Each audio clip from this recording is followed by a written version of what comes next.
Olá, pessoal. Aula sendo gravada. Hoje, 5/11 de 2021, estamos dando início a uma nova disciplina.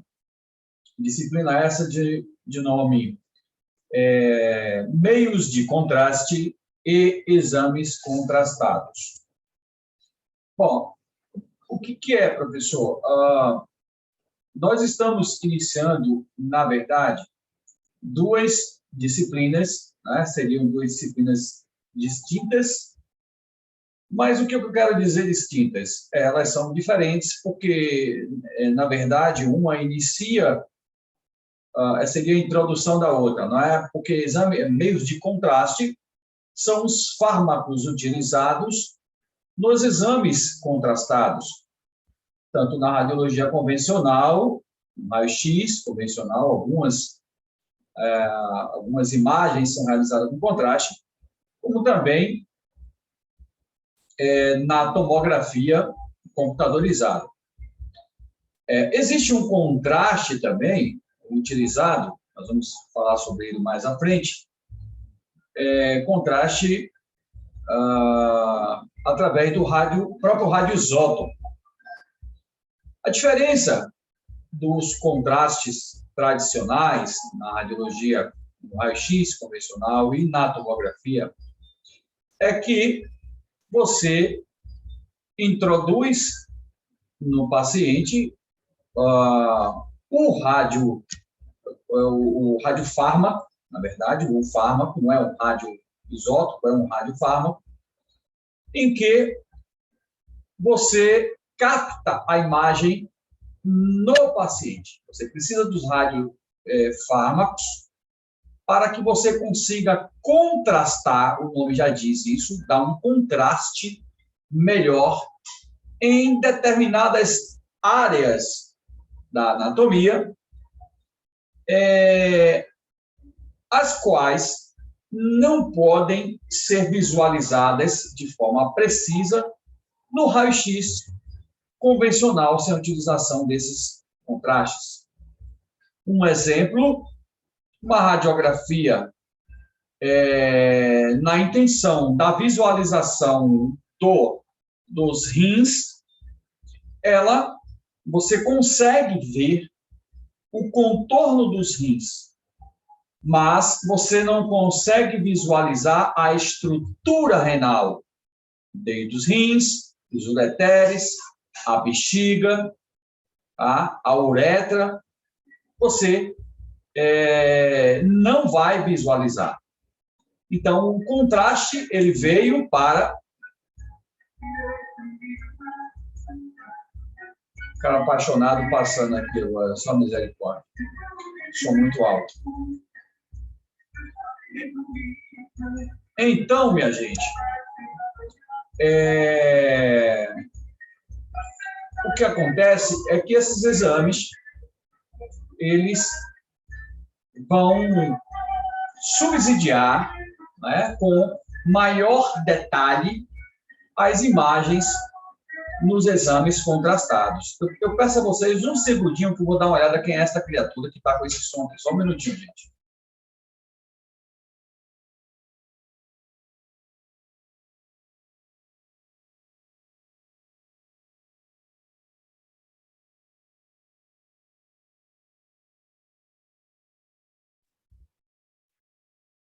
De volta, gente. Uma criatura de Deus está descarregando algo aqui próximo, mas ele já deve estar de sair. Então, assim, esses exames, de fato, eles vieram para trazer melhor condição em algumas radiografias. Eu confesso a vocês que na radiologia, no raio-x convencional, esses exames estão se tornando cada vez mais, digamos assim, obsoletos, né? Ou seja, estão sendo menos utilizados no raio-x convencional. Já na tomografia, na própria ressonância magnética, esses exames eles estão se tornando mais constantes. uma vez que as estruturas estudadas, elas realmente demonstram uma melhor clareza e proporciona melhor diagnóstico quando essa imagem ela vem acompanhada com contraste. A tomografia se vê muito. Hoje, quando você tem um parente tal, que vai fazer uma radiografia do abdômen, do crânio, dentre outras áreas do corpo, o médico, ele, na maioria das vezes, exige que seja feita com contraste. O contraste é bom, ele facilita o diagnóstico, ele melhora as imagens para um melhor diagnóstico, sim. Mas, como tudo que é bom, também traz os seus problemas, né? Traz as contraindicações. Nos contrastes realizados no raio-x, existem várias situações, tá? Em que, para se administrar, né? Várias exigências para se administrar os contrastes. Por exemplo, o contraste que se é utilizado para a visualização do trato gastrointestinal, né? É o bário, tá? É o bário. O bário, ele é parecido com branquinho, né? Parecido com leite, mas ele possui uma certa densidade. E isso vai fazer com que todo o intestino grosso e delgado ali, ou então a parte digestiva ou digestória, como vocês queiram chamar, ela é bem demonstrada utilizando o sulfato de bário. O bário ele pode ser administrado, a gente vai ver esse slide, via oral, ou ele pode ser administrado via anal, via retal. Tá? Porém, o bário ele traz algumas situações para as pessoas que recebem esse contraste, como, por exemplo, causa prisão de ventre, se a pessoa tiver qualquer tipo de perfuração no intestino, o bário ele não é indicado, porque se ele adentrar, né, alguma cavidade, por ser muito denso, ele acaba causando algum tipo de problema. Então, existem algumas situações que esses contrastes eles acabam não sendo indicados para alguns pacientes. E o pior de todos são os contrastes iodados, tá? E iônicos. Temos iônicos e não iônicos, nós vamos ver isso. Os contrastes, na verdade, se vocês forem para a ponta da caneta, nós sabemos que todo tipo de corpo estranho que nós ingerimos, né, ou nos injetamos, eles podem causar uma reação alérgica.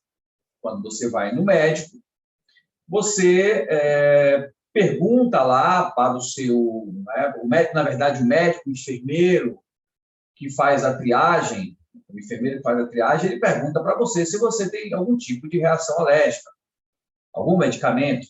Assim também é feito pelo médico, que eu acho correto, né? Você faz a triagem, a menina já bota a observação ali que você tem alergia, se você tiver.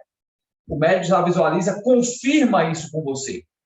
Aí confirma, pergunta se tem alguma alergia, você vai confirmar que tem. E quando você for tomar um medicamento, porque você às vezes está com muita dor, e você precisa tomar um medicamento.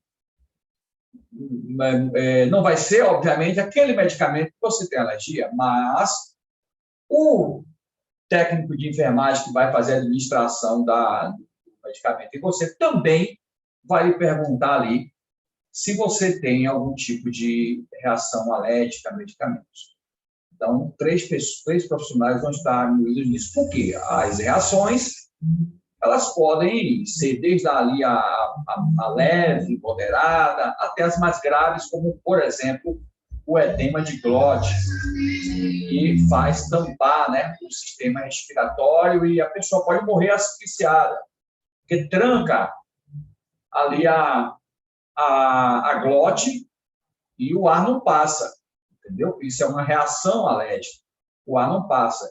E para salvar uma pessoa que tem uma glote fechada, só fazendo traqueostomia, né, que é um furo na traqueia, beleza? Então, existem algumas situações, e hoje, por exemplo, ó, na minha época, quando comecei na área de radiologia, alguns técnicos administravam contraste. Mas desde o primeiro momento que eu passei a ser professor, eu comecei a orientar meus alunos em nunca administrar um contraste sem que o médico, radiologista, ou até o médico do paciente estivesse ali próximo a você, e que, se você pudesse, não o faria, tá?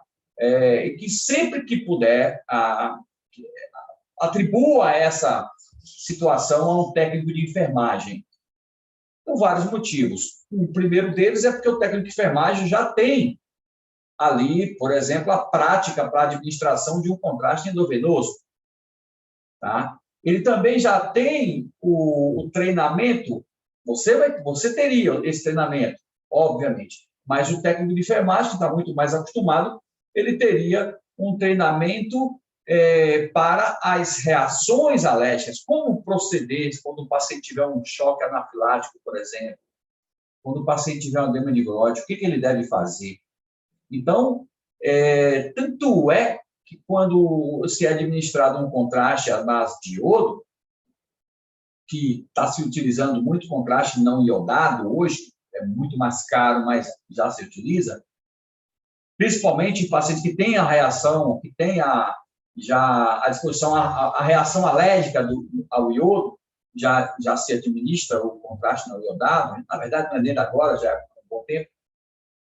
Mas, de qualquer forma, todo o equipamento, toda a estrutura, ela deve ser montada já visando, tá? Já precavendo ali, no caso de uma reação alérgica daquele paciente, uma reação grave. E acontece muitas vezes, uma coceirazinha nos lábios, uma coceira na pele, uma vermelhidão na pele, são reações alérgicas, mas essas reações são mais leves, mais brandas.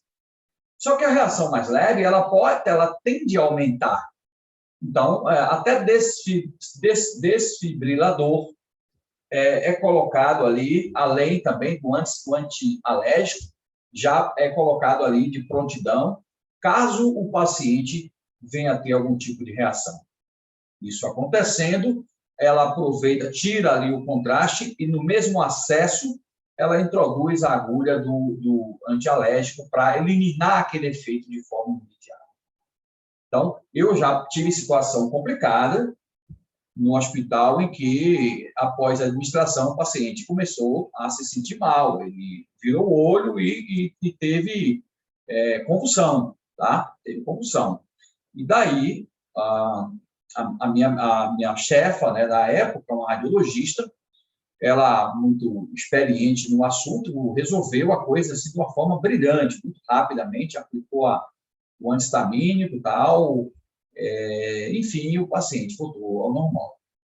Mas eu já vi muitas vezes, meus queridos, estou fazendo muito essa introdução para vocês, trazendo um pouco da experiência para também deixar vocês alerta. Eu já vi em situações, em clínicas, o contraste sendo administrado em clínica radiológica. Como é que funcionava isso? O chefe lá, às vezes o radiologista, às vezes o médico de outra área, clínica pequena. Vamos dar o exemplo aqui na Nara hoje, faz estágio, como vocês também irão, para a CEON. A CEON hoje já é considerada, me parece, não me parece, um hospital, já faz cirurgia, né? É um hospital. Já tem uma certa estrutura, tá? Mas vocês imaginem, vamos colocar uma clínica só clínica de radiologia. Não tem outra coisa, só radiologia, só fazer exame. E aí o médico pedir, começar a fazer exames contrastados. E o pior de tudo, querer utilizar o técnico, forçar o técnico a administrar esses fármacos. Eu não recomendo. tá? Em hipótese alguma, técnico de radiologia administrar contraste, tá? Deixa isso para um técnico de enfermagem.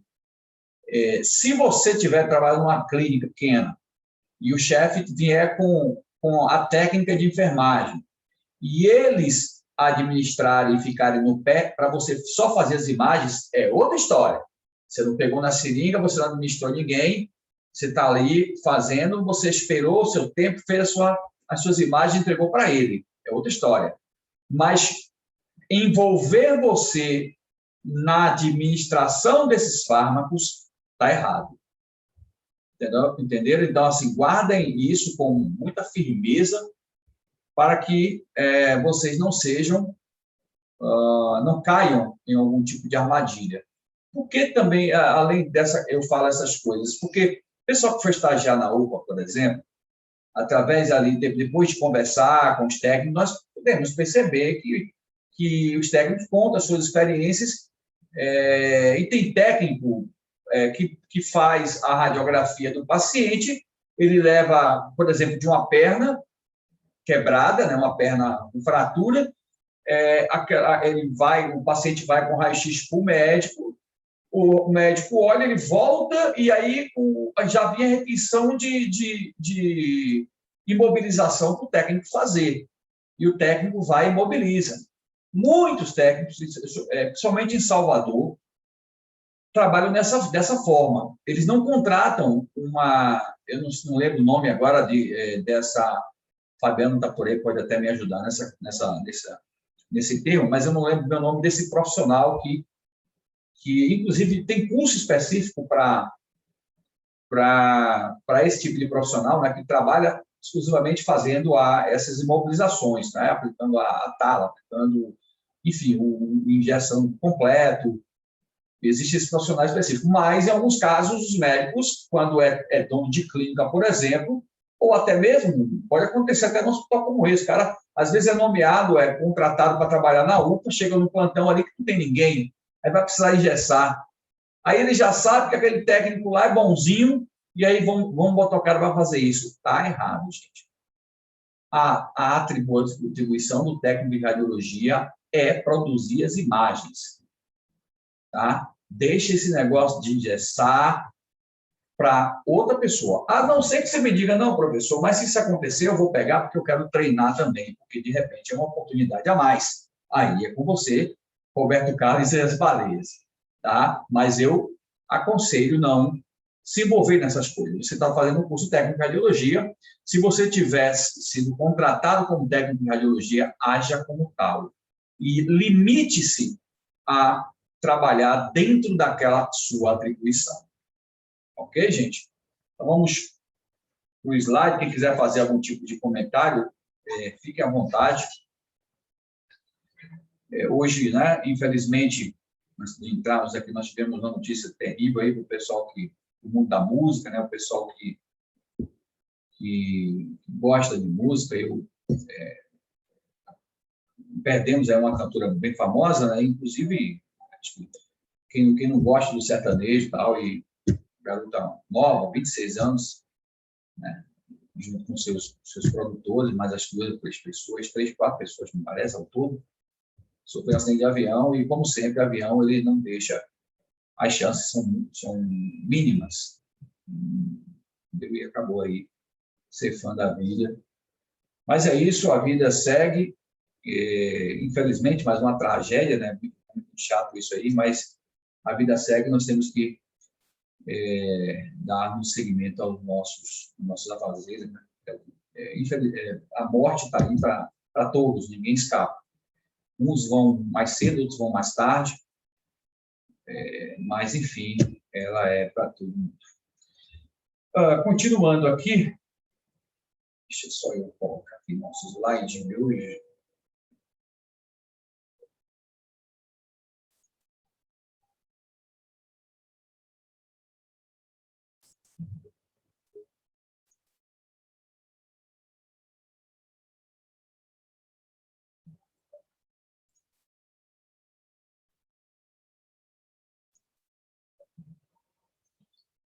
Então, gente, deixa eu colocar aqui a tela cheia.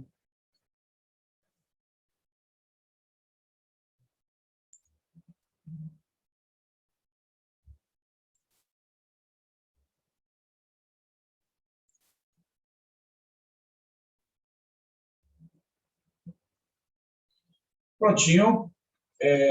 Temos aí, né, o meio. Estão enxergando aí? Todo mundo enxergando a tela? Temos aí meios de contraste radiológicos. Aqui, meios de contraste, né? MC significa meio de contraste. Significa meio de contraste. Radiológicos são compostos que, uma vez dentro de estruturas orgânicas, conseguem dar uma melhor definição de imagem obtidas em exames radiológicos. Tá? Uma vez dentro. A intenção é exatamente essa.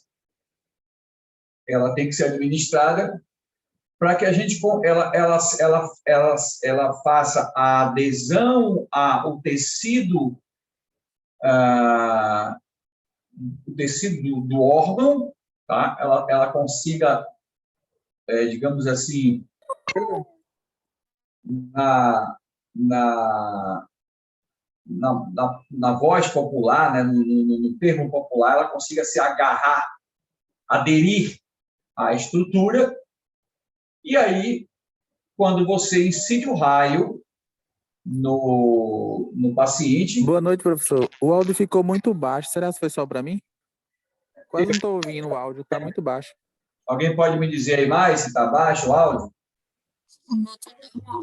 O meu tá bom. Tá bom? Deve ser Tá você. bom pro restante? Então é o meu.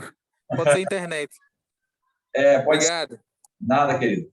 Então, gente, a questão eu tinha falado para vocês, por exemplo, a diferença do contraste para o contraste, digamos assim, iônico, né? Que é o exemplo dos contrastes, né? Utilizando radioisótopo para aquisição das imagens na cintilografia, por exemplo. O que acontece é que, no comum, você capta a imagem de fora para dentro. Tá? Já o iônico, o radioisótopo, você capta a imagem de dentro para fora. Na verdade, o que acontece, o aparelho, ele foca o radioisótopo e o radioisótopo ele cintila, né? Ele acende como se fosse uma luz. Então, toda a estrutura em que ele aderir vai ser demonstrada. Tá? Se existe, por exemplo, contraindicação, né, cuidados para administração de exames para raio-x convencional, vocês imaginem o paciente ter que ingerir, né, ou absorver através do meio endovenoso um elemento radioativo. Tá? Imagine um negócio desse. Ele passa a emitir radiação. Né? A diferença é exatamente essa, porque você absorve o elemento radioativo e o paciente passa a emitir radiação. No exame contrastado convencional, quem emite radiação é o aparelho, beleza? É o aparelho. Na cintilografia, quem emite radiação é o paciente. Ele tomou o radioisótopo, tá? Tomou o radioisótopo, e esse radioisótopo passa a emitir radiação. Então, existe essa diferença. Ambos são perigosíssimos, e o radioisótopo, como já se diz, ele é radioativo. Os cuidados ao administrar uma gota por exemplo, de elemento radioativo que cair da seringa, você tem que fazer um processo de descontaminação do local. Você vê tamanha a tamanho o perigo que é, né? Porque ele fica, se ele cair uma gota no chão ali, aquele radioisótopo, gente, ele fica emitindo radiação por semanas, entendeu?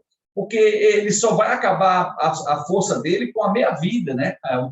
Após um longo tempo, ele fica emitindo radiação. É diferente do raio-x. Raio-x, você dispara o raio e esse raio vai em direção ao paciente, transpassa, vai para o filme ali, acabou. Já no radioisótopo, não. Você administra ele no paciente e ele vai levar alguns dias ou semanas, a depender da quantidade, a depender da intensidade, irradiando. Obviamente, você me perguntar, professor, mas essa quantidade de radiação ela é nociva para o paciente? Não, ela não é nociva. Ela é uma quantidade mínima suportável, quantidade mínima que não vai causar sérios estragos. Porém, o que a gente fala a respeito disso? É o que a gente chama de risco-benefício. Você imagine uma pessoa, quando é que ele ministra esse tipo de radioisótopo para contraste no paciente? É quando o paciente vai fazer uma cintilografia e essa cintilografia, quando eles vêm a fazer a cintilografia, porque existe um sério risco de metástase.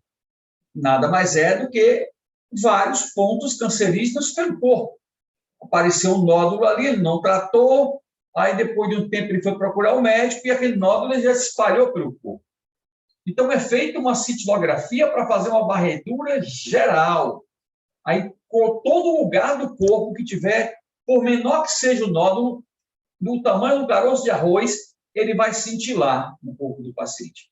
Ele vai cintilar, porque a radiação ela adere nesse nódulo e ele vai cintilar. E aí o aparelho capta essa imagem radioativa com esses contrastes provocados por esses radioisótopos. Então, o que acontece?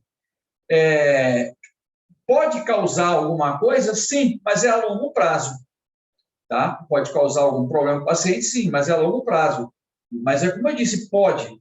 Não é que vá, mas existe possibilidade de causar um problema na tireoide, existe possibilidade de desenvolver um câncer tardiamente, mas aí o cara está sofrendo de um problema ali agora, ele quer resolver de imediato.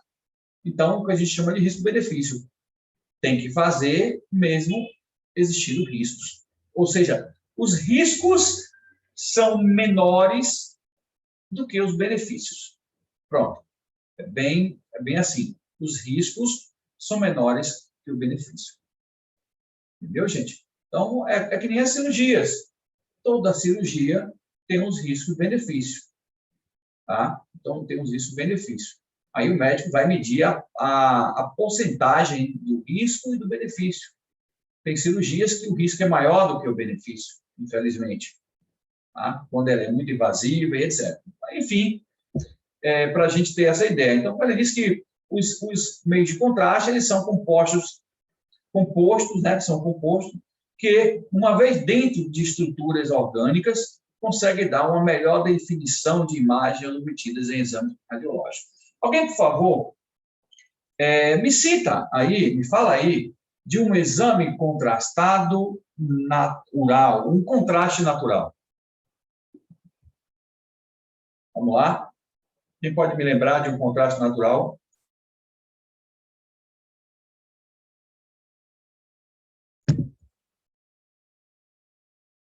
O oxigênio, gente, o ar nos pulmões já é um contraste natural. Tanto é que quando você faz uma radiografia de tórax, você pede para o paciente inspirar fundo e segurar a expiração. Então, aquele ar é que vai dar o contraste necessário para a visualização da estrutura pulmonar. Assim também acontece quando você faz uma radiografia de abdômen. O ar ali no abdômen vai aparecer em forma de bolhas gástricas no abdômen do paciente, no intestino. Então, esse ar, ele já é um contraste ali natural. Só que na região abdominal, ele atrapalha mais do que ajuda, tá? Atrapalha mais do que ajuda. Tanto é que quando você vai fazer uma radiografia, uma ultrassom, os médicos pedem para moderar na alimentação, tá? E beber bastante líquido, para que a água traga esse contraste para a densidade da água, que ela também tem densidade, e alivie mais a questão das bolhas gástricas. Beleza? Então, lá é um contraste natural. Outro contraste natural é a estrutura óssea. Tá? A parede óssea é um contraste natural. Você faz uma radiografia de um tórax, você vai ver, além do contraste do pulmão, você também vai ver uma estrutura óssea ali tendo densidade. Tá? Então, vocês podem depois estudar a escala de cinza para que vocês consigam ver lá as densidades de cada estrutura, tá? Água, sangue, gordura, né, que são os lipídios, partes moles, a parte da estrutura da pele, da carne, né, do paciente ali, dos músculos e também chegar até a parte óssea. Então, vejam, estudem essa parte das densidades, né, quem é mais denso, quem é menos denso, para que vocês tenham uma ideia mais precisa sobre isso. Ok? Então, substâncias com alta densidade radiológica, ou também conhecidas como radiodensas, ou radioopacas. Gente, o termo opaco significa antitransparente. Tá? O termo opaco significa antitransparente, ou seja, ele veda. O que é opaco? Se você olhar, eu estou aqui de frente, por exemplo, para a parede da minha casa, eu estou visualizando uma estrutura opaca. Ok, gente? Ou seja, uma estrutura que não é transparente. Ela não me deixa enxergar do outro lado. Tá? Se você visualizar um vidro, por exemplo, que você, através do vidro, você consiga visualizar o outro lado. Ela é uma estrutura opaca? Não. É uma estrutura transparente. Ok, gente? Então, guardem bem esse termo opaco, opacidade. Tá? Estrutura opaca, por exemplo, ouviu-se falar muito em estrutura opaca nas radiografias de pulmão durante aí a pandemia, o pessoal que estava tendo problema no pulmão. Então, visualizava-se, e ainda visualiza, infelizmente, muitas pessoas ainda estão tendo problemas, né? Visualiza-se uma estrutura opaca contornando a estrutura pulmonar. Entendeu, gente? Contornando uma estrutura pulmonar. E essa estrutura opaca, por que ela é opaca? Porque eu vejo na imagem, entenderam? Ela acaba tendo uma certa densidade, porque eu visualizo isso. Agora, veja que coisa interessante. Ela é uma estrutura opaca em forma de, eles chamam de vidro alguma coisa, me parece, tem um nome. Mas é assim, toda estrutura que você, por exemplo, um projétil, o paciente levou um tiro, então você vai visualizar todo o corpo estranho no paciente, que são os projéteis oriundos do disparo de arma. Então, esses projéteis, por serem feitos de material denso, no caso o chumbo, eles são radioopacos.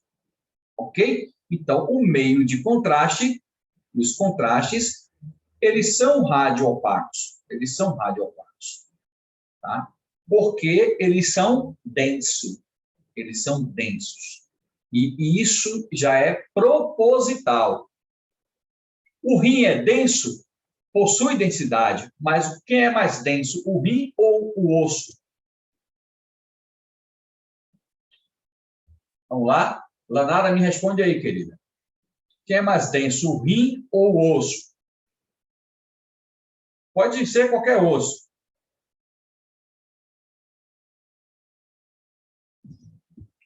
Bora, galera. Salmo. Fabiano, responde aí. O osso ele é mais denso, professor. Obviamente. O osso é a estrutura mais densa do corpo humano. Entenderam, gente? Então, o rim não possui densidade suficiente para ser visualizado no raio-x. E aí é que entra o contraste. Para aderir à parede renal, tanto que o rim vai fazer o quê? Todo o alimento, tudo que a gente absorve, tá? No nosso corpo, além dos alimentos, qualquer absorção, ela passa pelos rins para serem filtradas, não é isso? Então, nessa passagem do contraste pelos rins, é que você faz as radiografias. E aí você vai conseguir visualizar a estrutura bonitinha dos rins. A gente vai ver as imagens mais na frente, ok? Tais substâncias aumentam a absorção de raio-x no corpo e são conhecidas como meio de contrastes positivos. Ok, gente? Então, nomes são meios de contrastes positivos, porque eles são substâncias que aumentam a absorção dos raios-x. Então, se eu tenho maior densidade, logo eu vou ter maior absorção dos raios. Então, se eu perguntar, quem absorve mais raios? Os ossos ou o rim? Os rins? Aí você vai me responder que os ossos absorvem maior quantidade de raios do que os rins. Fechou? Então, a capacidade, né? A gente vai ver agora, obviamente eles absorvem, agora a gente vai ver a capacidade de absorver essa radiação. Os negativos absorvem menor radiação que os tecidos adjacentes. Um exemplo dos negativos: o ar e a água. Eles são o quê? São radiotransparentes. São radiotransparentes.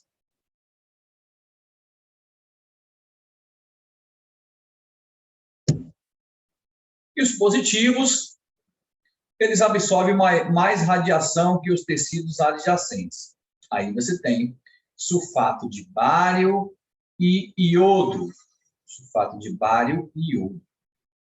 Eles são radiodensos, radioopacos. Ou seja, as imagens ficam brancas. Tá, gente? Você vai ver lá o preto no branco quando você administra o contraste. O rim que não apareceu, aparece o rim que aparece numa radiografia convencional, só a silhueta, só o contorno renal, bem apagadozinho, nem todo mundo enxerga. Quando você faz lá um exame de abdômen, de raio-x de abdômen, aparece só a estruturazinha, inclusive até do ureter, aquela linha bem longe.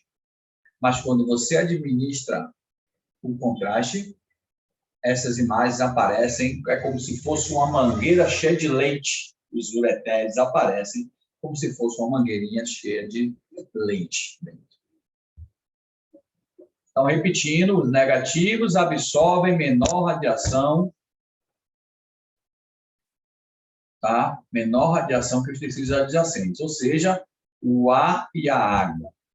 Ambos absorvem menos raio-x.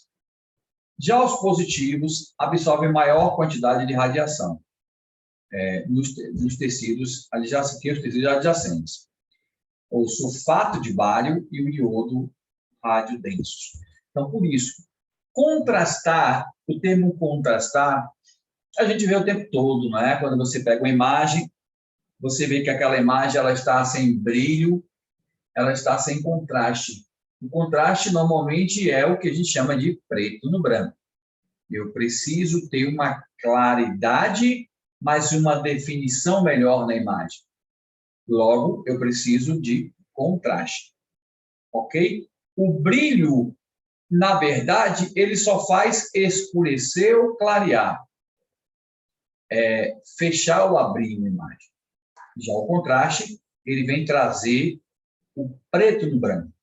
Ele vem trazer, se você dá muito contraste, a imagem fica como brilhando, aquela parte branca mais forte e a parte preta mais forte. Ok? Então, professor, quais são as vias de administração desses contrastes? Eu vou trazer depois, obviamente, os tipos desses contrastes, né? A gente está dando uma estudada, apesar de que vocês já devem ter ouvido falar, já devem ter estudado isso lá na disciplina de farmacologia, radiofármacos, né?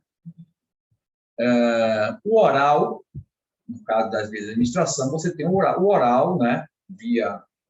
Pela boca, utilizada em exames abdominais para que as alças intestinais, lá do intestino, sejam preenchidas e permitam melhor visualização de todas as estruturas do sistema digestório.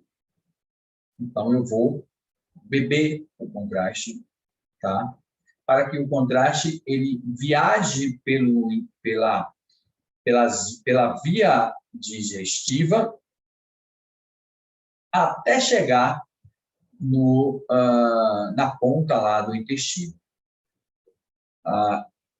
Existe o contraste que é administrado via anal para que ele suba, porque esse desce, né? Esse desce para pegar o intestino e tem um contraste que vem de baixo para cima para conseguir captar melhor as imagens do intestino baixo. Ok? Então, visualização de toda a estrutura do sistema digestório. E no caso do parenteral, sua aplicabilidade é o preenchimento de vias aéreas. Veias, quase não sei, de veias e artérias. Veias e artérias.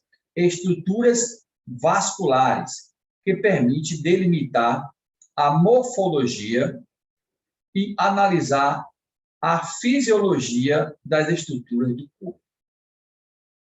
Ok, gente? Então, toda aquela estrutura das artérias, elas são visualizadas. Um exemplo de um exame que utiliza esse tipo de contraste,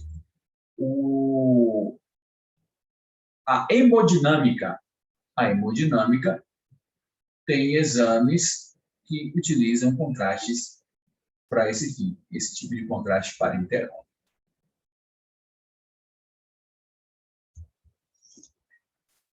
A retal, que eu falei há pouco, ela é utilizada nos estudos pélvicos quando o contraste oral não teve uma boa progressão ou não foi ingerido. Acabei de falar isso para vocês. Administra-se o contraste oral, mas por um motivo ou outro você não tem uma... Ele conseguiu viajar pela estrutura digestiva, mas ele não conseguiu trazer um contraste satisfatório. Ou quando ele chegou, ele chegou no intestino grosso, próximo ao intestino grosso, ele já perdeu uma boa parte da densidade provocada pelo estômago, pela queima de gás através dos ácidos, e aí ele já perdeu mais densidade e você não tem uma boa visualização. Aí, nesse caso, temos aí o retal. Confesso, senhores e senhoras, que não é um exame muito agradável. Eu nunca precisei fazer em mim, graças a Deus, não. Mas eu já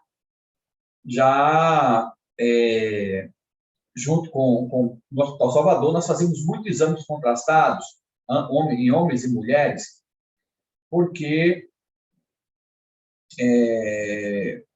porque lá tinha a radiologista treinada, bem legal para isso aí, e a gente fazia bastante exames contrastados. Tem um exame, nós vamos ver mais para frente, chamada uretocistografia. Ou seja, minha gente, é um exame que o contraste é administrado através da uretra. Vocês têm ideia do que é isso? O canal da uretra introduz, no caso do homem, no pênis do homem, uma pequena sonda tá? E injeta esse contraste na uretra. E eu posso dizer a vocês o seguinte, eu não senti não, mas eu já vi gente chorar na mesa de exame, tamanha a dor que o paciente sente. É bem complicado. Mas, enfim, o retal, né, utilizado nos estudos pélvicos, quando o contraste oral não teve uma boa progressão ou não foi ingerido. Nos casos, ele prefere fazer o retal. Finalidade de preencher o colo sigmoide e a ampola retal. Intratecal,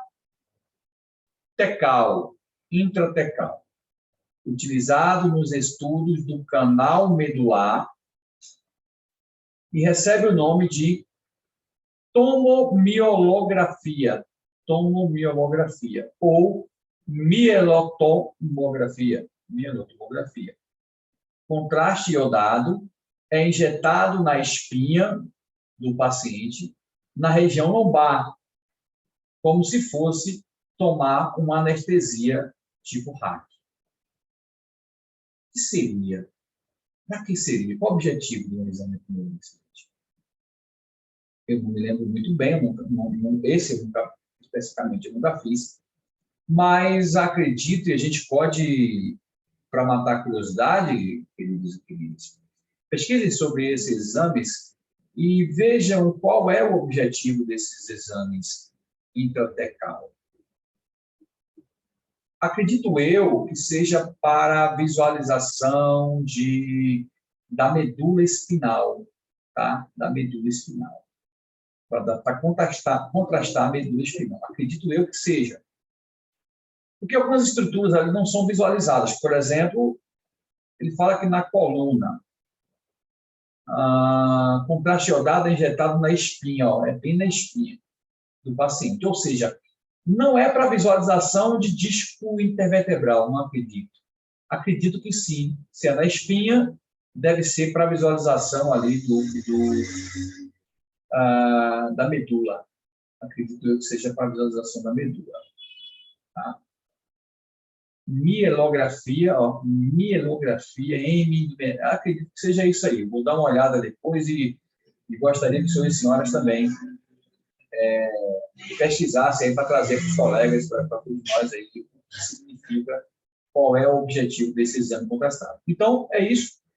Na espinha do paciente, que é a região lombar, como se fosse tomar uma anestesia tipo hack, né? Aquela anestesia hack que paralisa ali da cintura para baixo, quando o paciente vai fazer uma cirurgia naquela região. E lembra aí, acho que a hack é a mesma que a mulher toma para fazer ali a cesariana, é isso?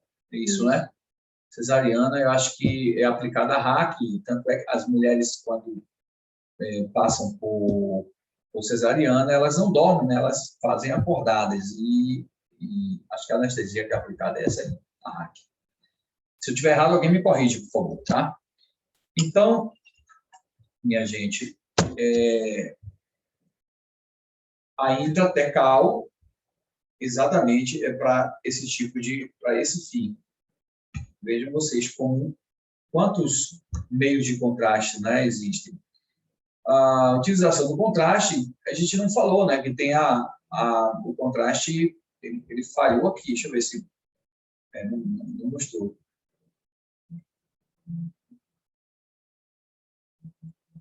Parenterais vasculares, não é.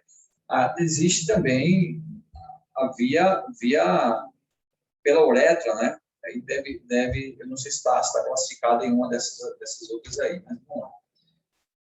O contraste ele é utilizado no raio-x, tá? Os meios de contraste, o raio-x, na tomografia computadorizada, na hemodinâmica, que foi o caso do parenteral, né? Na hemodinâmica, e na ressonância magnética. Agora, obviamente que cada área dessa, existem os meios de administração e existem os seus objetivos. tá, gente? Os tipos de exames que serão realizados não são iguais. A X tem suas peculiaridades, a tomografia tem as suas, a hemodinâmica, como nós falamos aí, estudos das veias e artérias, também possui a sua peculiaridade, e a ressonância nuclear magnética. Ressonância magnética. Ressonância magnética, como todos sabem, ela não é um exame que não possui ionização, né? São exames não iônicos. Ok? Professor, Diga. o exame lá que você falou lá é para... Diz que é um exame contrastado para visualização do interior da coluna. O interior da coluna. Isso. Deve ser a espinha mesmo, né? Porque tem a espinha dorsal, que é aquele gombo de fora a fora, que é por onde passa o canal da medula. Canal medular. Oi? O canal medular. Medular, canal medular. Eu acredito que seja para a visualização mais precisa desse canal, né? Talvez, se a gente for pesquisar mais em outros nomes, deve aparecer. Porque eu não acho que... Estrutura óssea não precisa de contraste. Se você for fazer uma radiografia da estrutura óssea, você não vai precisar de contraste. Eles vão pegar o contraste para visualização de alguma parte mole. Aí fala assim também, para visualização de hérnia discal. Então aí, tá vendo? Eu coloquei isso aqui, que poderia, que são duas áreas que poderiam ser visualizadas, ou a hérnia discal, tá? O disco intervertebral, na verdade, né? Não só a hérnia, provavelmente dita, porque a hérnia ela é uma lesão, né? É uma diminuição digamos assim, na estrutura do disco, na estrutura do disco. Ela diminui a força do disco. Então, ali é um amortecedor, ele vai diminuir, você vai começar a causar impacto diminuir o espaço e vai causar um impacto de uma parte óssea com a outra, de uma vértebra para outra. Então, é exatamente isso, Fabiano. Obrigado aí pela força, mas é isso aí, é visualização da estrutura, visualização do disco do espaço discal. Eu acho que isso aí só é feito, talvez, no último caso, porque a ressonância, ela é muito precisa nesse exame de hérnia de disco, tá? Ela é muito precisa nisso aí. Aí eu acredito que esse exame seja solicitado aí no caso de uma possível cirurgia, alguma intervenção para afastamento de espaço. Enfim, me parece que hoje até já existe, Fabiano, acho que existe prótese, não é isso, para espaço discal, para substituir o disco? Confere? Professor, não tenho bem certeza não, mas parece que sim. Eu acho que é uma coisa sobre isso. Que tem algum tipo de parafuso. Me parece que já existe uma prótese, tá? Uma prótese que, tipo silicone, né? Algum tecido que substitui o disco intervertebral. Porque tem pessoas que desgastam muito mesmo, que o caso é muito sério e fazem intervenção cirúrgica aí, ele fica muito tempo imobilizado e hoje acho que me parece que já está tendo esse tipo de intervenção, né? Mas, enfim, obrigado aí, Fabiano. Tem prótese para tudo, professor. Que ótimo, né, cara? A gente está evoluindo bastante aí. Hoje as pessoas já não ficam mais sem braço, sem perna. E, por exemplo, as próteses dos membros inferiores, elas têm se tornado cada dia mais eficientes, né? As próteses também dos membros superiores, a mão, já tem estudos aí que a mão, ela já sente, né? Eles colocam a mão, a prótese, e com o tecido que o cérebro do paciente ele já capta a sensibilidade daquilo ali, entendeu? Ele já sente, ao tocar ali o frio, o quente, ele já começa a sentir aquela estrutura, né? Porque interligam aquilo ali, eu não sei exatamente qual é o procedimento que se faz, mas cada dia que passa, essas próteses elas estão se tornando bem mais eficientes. Então, aqui a gente tem os tipos de contraste. Professor, Oi. lá na clínica, na terça-feira, dia 9, o médico vai fazer um exame que chama salpicografia. Você já ouviu falar? Isso que é um fino catéter, ele é inserido através do orifício externo do colo uterino e é utilizado o meio de contraste, ele é injetado através desse catéter. É para paciente com dificuldade de engravidar, né? Aí é um exame para saber se a mulher pode engravidar. Isso. Tem esse exame, tem um outro chamado esterocistografia também. Esterocistografia. A mulher, eu lembro que lá no hospital a gente tinham muitas mulheres realizavam os exames contrastados e era injetado, né, os contrastes pela vagina, né, pela vagina. E a maioria desses exames, ou muitos deles, era exatamente para tratamento de mulheres que estavam tratando para ter filho, exatamente isso, para diminuir, né, aquele processo. Então, já se fazia muito isso com raio-x. Imagine hoje, esterossalpingografia, alguma coisa mesmo, assim, o nome é mais ou menos isso. Isso, que a técnica Lili, ela vai estar radiografando, né? O médico vai fazendo lá e ela vai estar radiografando. Vai ser na terça-feira esse exame. E você está colada, hein? Estou sim, com fé em Deus. Tá. Ela disse que eu vou participar. Ah, bom. Graças a Deus. Fique esperta, anote, Uhum. veja tudo, porque são oportunidades maravilhosas. Acompanhe. Sim. Agora, sim, como você vai poder trazer para a gente um pouco da experiência e até eu quero te dar você tem um compromisso de dar um pequeno testemunho. Obviamente que você não vai falar detalhes, mas trazer um pouco dessa experiência aí, desse exame, como é que foi feito, quantas imagens foram feitas, né, desse exame para a gente, contar um pouco aqui para aproveitar uma parte dessa aula para a gente estar ouvindo esse testemunho seu, tá bom? E é exatamente isso. Exames, meios de contraste, né? A gente está falando aqui sobre os tipos e sobre os meios de contraste. O sulfato de bário, por exemplo, é um tipo de contraste. O iodado, iônico e não iônico, tá? Iônico e não iônico. São também outros tipos de contraste. O gadolínio, que é utilizado na ressonância magnética. O gadolínio ele é específico da ressonância magnética. Já o contraste iodado iônico não iônico, ele utiliza também no raio-x, obviamente, mas ele é muito administrado, é o carro-chefe da tomografia. Ok? Ele é o carro-chefe da tomografia.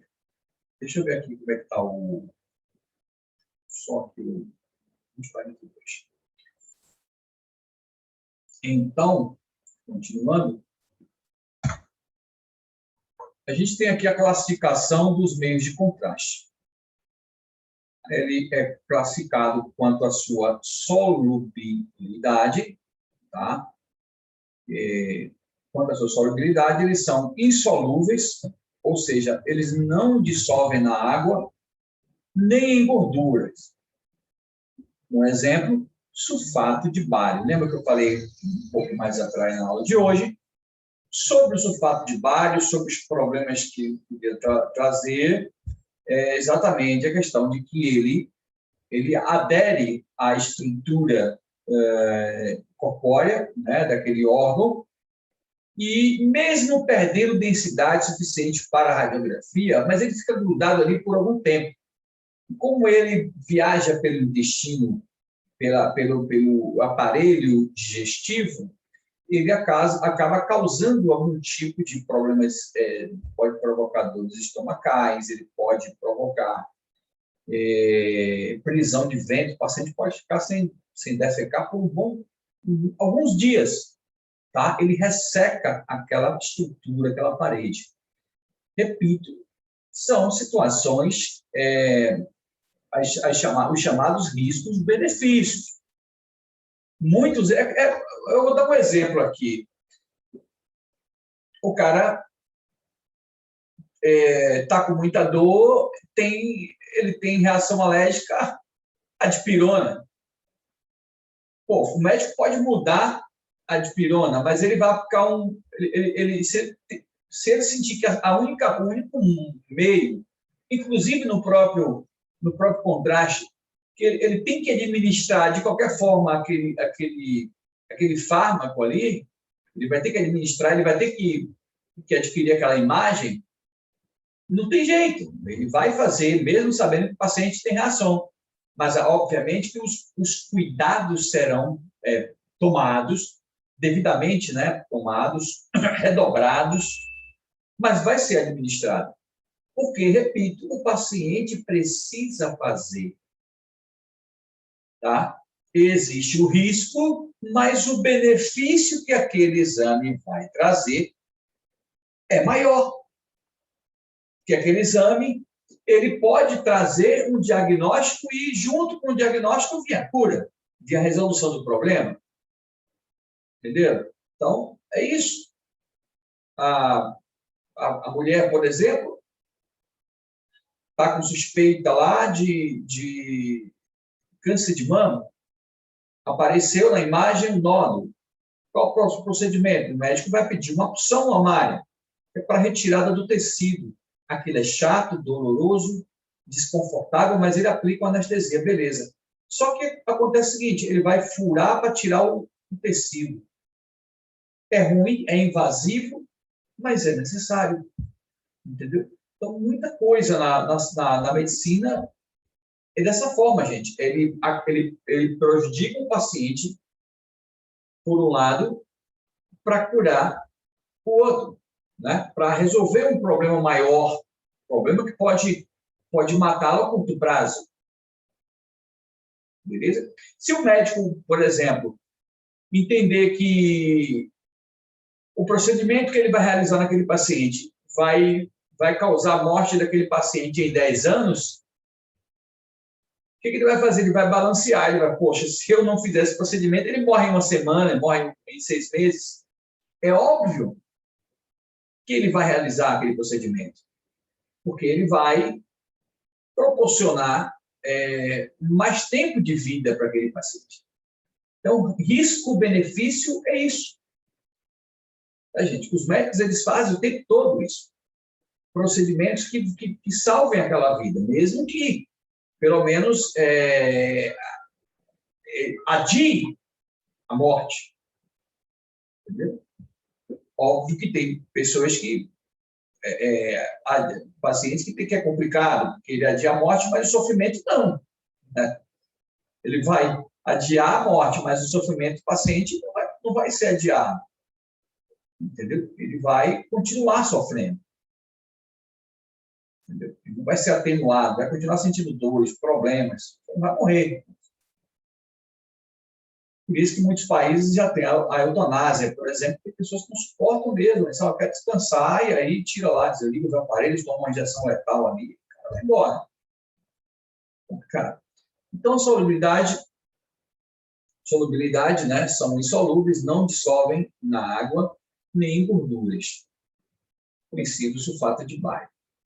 E os hidrossolúveis, gente, olha o termo hidro. Quando forem fazer uma prova que tiver esse termo em qualquer lugar, hidro significa que é água, tá? Vem de água. Então, hidrossolúveis. Hidrossolúveis. Solúvel significa dissolver, né? Ele dissolve na água. Então, o termo já lhe diz o que é. Que são hidrossolúveis. Se você for analisar o termo, você responde com como diz um amigo meu, com os pés nas costas, né? Bem facilmente. Tá? Produto, material que se dissolve na água. Pronto, hidrossolúveis. Se dissolvem na água, o exemplo aí, o iodo. Se você misturar, eu quero quebrar, por exemplo, uma parte da reação de uma dose do iodo.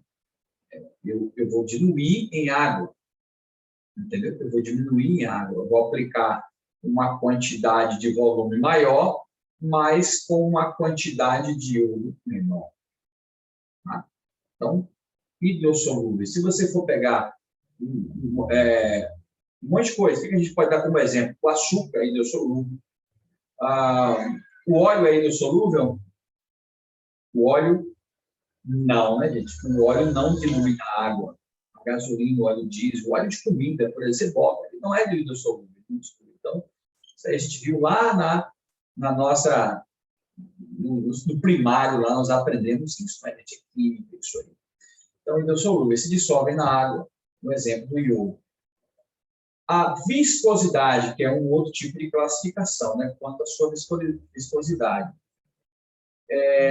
Solução, temperatura. Solução, temperatura. E osmolalidade, concentração de partículas de uma solução, ou seja, os iônicos e os não iônicos. Aí tem aqui embaixo, ó, osmolalidade, concentração de moléculas nas partículas osmoticamente ativas de uma solução por quilo de água. Okay? Então, são essas as classificações do meio de contraste. Beleza, gente? Eu queria parar por aqui e só deixar aqui para vocês darem suas contribuições e também deixar um recado aí, né, que sábado nós teremos aula às 8 horas, sábado, amanhã. Né? Amanhã. Eu tenho que estar colocando o meu assistente ali, ó, aquela criaturinha preta ali, tá vendo? Ali ela é minha mão na roda.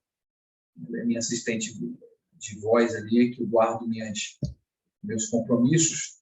E ela amanhã ela já me avisa, 7h30 da manhã, ela já me avisa que eu tenho aula. Porque senão, do jeito que eu ando aí, o negócio é de esquecer mesmo. E às vezes não é só isso, é porque eu misturo, por exemplo, a agenda é para amanhã 8 horas, mas aí tem sábado que é 10. Tá? Eu até vou confirmar, viu? Mas é 8 horas, minha aula amanhã é 8 horas. Então, minha gente, amanhã 8 horas nós nos encontraremos lá no Cefai. Lembrando aos que não realizaram a prova da semana passada, irão fazê-la amanhã. Eu vou parar a nossa aula meia hora antes, tá? Meia hora antes. E dispenso os que já fizeram e vou fazer a prova com os que não fizeram. Ok? É membros inferiores, é, professor? Membros, a prova é sobre... Fabiano, você não fez não, né, querido? Não, não. Ótimo. Então, amanhã, membros inferiores até quadril. Valeu, professor. Beleza? Até quadril. Mais alguém aí quer dar algum tipo de informação, quer fazer algum tipo de pergunta? Você me procurou também sobre o técnico lá, o nome é técnico de imobilização ortopédica. Mobilização ortopédica, certo. Ótimo. Técnico de mobilização ortopédica. Então, ok. Também quero a atenção.